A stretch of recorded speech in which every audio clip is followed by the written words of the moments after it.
Hello guys! Welcome back sa ating YouTube channel. So today, ituturo ko sa inyo kung paano gamitin ang AI voice text-to-speech in Tagalog. Napakadali lang nitong gawin guys. Pumunta lamang kayo sa inyong browsers na mayroon kayo at saka i-type nyo yung TTS free. So i-click lamang ang kanilang official website, ttsfree.com or text-to-speech-free.com. At dito sa website na ito, itatype nyo yung gusto nyong sabihin ni AI. So sabi dito, enter text in the input box below, select a language and a spoken voice from the list to start converting to the voice file. So sinusulat ko lamang yung gusto kong sabihin ni AI. Sabi ko, salamat sa panonood sa aking YouTube tutorial. Pakisuyo, palike and subscribe sa ating YouTube channel. So sa dulo ng video na ito, ipaparinig ko sa inyo yung finished product ng ating ginawa.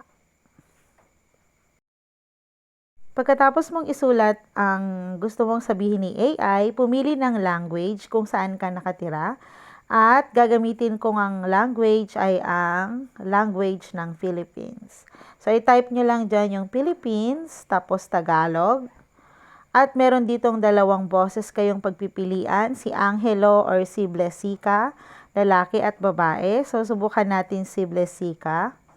Dito sa voice speech, pwede nyong kontrolin yung taas ng boses. Pwedeng sobrang baba, pwedeng sobrang taas. Pero ako ilalagay ko lang siya sa gitna. Doon lang tayo sa normal speech. At pwede mo ring i-adjust yung voice speed. So, from 1 to 100 yon. Pagkatapos, i-click mo sa ibaba yung convert now. So, antayin mo lamang na matapos na ma-convert ang inyong tinype into AI voice.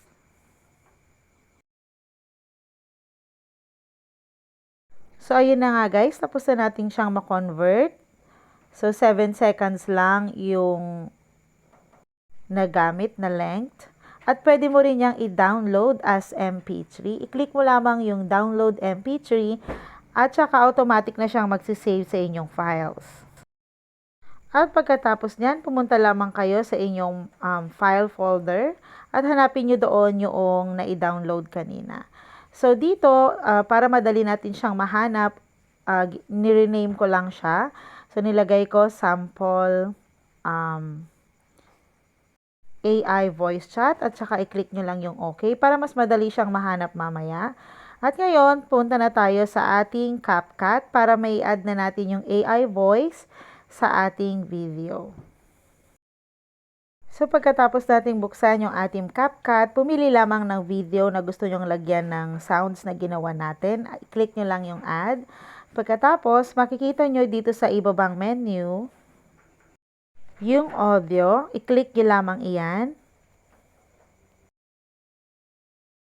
At i-click nyo lamang yung sounds na nakalagay dyan. Dito, marami kayong pagpipilian. Pwede kayong gumamit ng mga songs na ginagamit nyo sa TikTok. Pwede rin kayong pumunta sa inyong audio files. So, nakalagay dyan, pwede kayong mag-extract ng audio sa mga videos na nagawa nyo na. At pwede rin kayong mamili mula sa inyong device. So, yung ginawa natin kanina ay nakasave sa ating device. So, isa-search lamang natin siya dito sa search box. So, ilalagay natin yung sample AI. So, ayan na siya. I-click lamang yung plus na button upang mai-add siya sa inyong video.